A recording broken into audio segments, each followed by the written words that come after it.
பல பேருக்கு இருக்கக்கூடிய ஒரு முக்கியமான சந்தேகம். குழந்தைக்கு பேர் வைக்கிறதுக்கு சஜஷன் கேட்கும்போது கூட இந்த ஒரு விஷயத்த சொல்லுவாங்க. இந்தந்த நட்சத்திரத்துக்கு முதல் எழுத்துன்னு குடுக்குறாங்க இல்லையா? அந்த எழுத்துல ஸ்டார்ட் பண்ற மாரி தான் பெயர் வைக்கணுமா? அப்படின்ற சந்தேகம் பல பேருக்கு உண்டு. உண்மையிலேயே பார்த்தீங்கன்னா, அப்படிதான் வைக்கணுமான்னா, அதுக்கு அவசியமே கிடையாது. உங்களுக்கு என்ன பேரு புடிச்சிருக்கோ, உங்க ஜாதக அடிப்படையில என்ன கிரகம் வலுவா இருக்கோ, அந்த கிரகத்துடைய பேர் ஏதாவது வைக்கிறது ரொம்ப நல்லது. இப்போ எதனால அந்த நட்சத்திரத்துக்கு இந்தந்த எழுத்து வச்சிருக்காங்க? முன்னாடி அப்படித்தானே பேர் வைப்பாங்க அப்படின்னு கேட்டீங்கன்னா, அதுல ஒரு விஷயம் இருக்கு. அதாவது இன்னைக்கு வந்து எல்லார் கையிலயும் ஜாதகம் இருக்கு. ஆனா, ஒரு 400, 500 வருஷம் முன்னாடி பார்த்தீங்கன்னா, யார் கையிலயும் ஜாதகம்லாம் இல்ல. அப்ப வந்து என்ன பண்ணுவாங்க, ஒரு குழந்தை பொறந்ததுன்னா ஜோசியர்கிட்ட போய் நிப்பாங்க. அந்த ஜோசியருக்கு தெரியும், இன்னைக்கு வந்து என்ன நட்சத்திரம்னு சொல்லி, அந்த நட்சத்திரத்துடைய முதல் எழுத்த வந்து ஒரு பேரா வச்சு அனுப்பிச்சுருவாரு. அதே குழந்தைக்கு ஒரு 20 வருஷம் கழிச்சு, 25 வருஷம் கழிச்சு கல்யாணம் பண்ணணும்னு வந்து நின்னாச்சுன்னா, அந்த ஜோசியருக்கு வந்து கரெக்ட்டா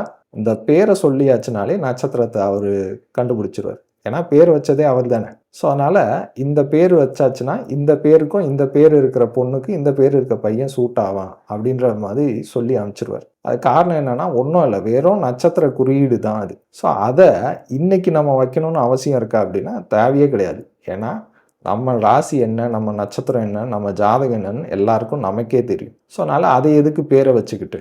பேரு வந்து உங்களுக்கு என்ன பேர் பிடிக்குதோ, அத வந்து ஜோதிடர்கிட்ட கன்சல்ட் பண்ணிட்டு தாராளம் வைங்க.